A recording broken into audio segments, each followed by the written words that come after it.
নমস্কার বন্ধুরা, তোমরা সবাই কেমন আছো? আমি ভালো আছি বলেই তোমাদের সামনে নতুন একটা রেসিপি তুলে ধরতে পেরেছি।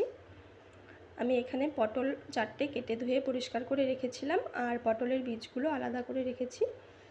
এরপর আমি একটি ছাকনাতে সাদা সর্ষে, সামান্য একটু কালো সর্ষে না দিলে বাঙালির ঠিক জমে ওঠে না, আর দিয়েছিলাম পোস্ত। এরপর দিয়ে দিচ্ছি গোটা জিরে। তারপর মশলাটা ধুয়ে আমি শিলনোড়ায় নিয়ে নিলাম। 3টে কাঁচা লঙ্কা, একটু নুন আর একটু রসুন দিয়ে বেটে নেব।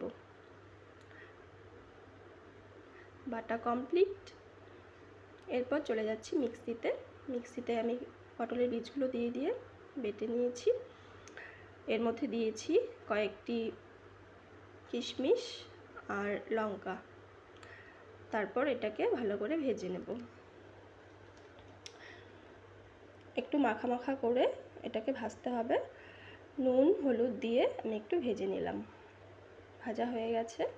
এরপর ওই তেলে পটল ভালো করে ভেজে নেব। পটলগুলো ভাজা হয়ে গেছে। এর মধ্যে পুর ভরে নিয়েছি, একটু ঠান্ডা করে নিয়েছিলাম। পটল ভাজার তেলে কালো জিরে আর ওই বাটা মশলাটা ভালো করে ভেজে নিচ্ছি।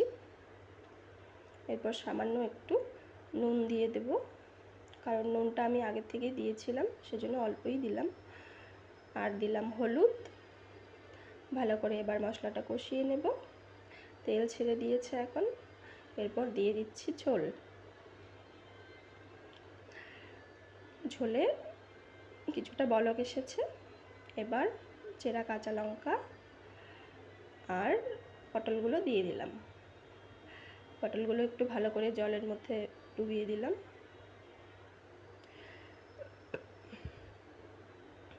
আমার রান্না কমপ্লিট। ফাইনাল লুক দেখো, তোমরা দেখে বলো কেমন হয়েছে। এবার চলে গেছে পাতে। আমার মেয়ে খেয়ে বলবে কেমন হয়েছে। ও পটল ভাঙতেই চাইছে না, একটু একটু করে ভাঙছে।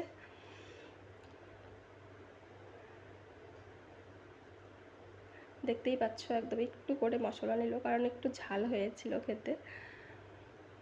এবার মুখে দিয়ে বলছে খুব ভালো হয়েছে, টেস্টি।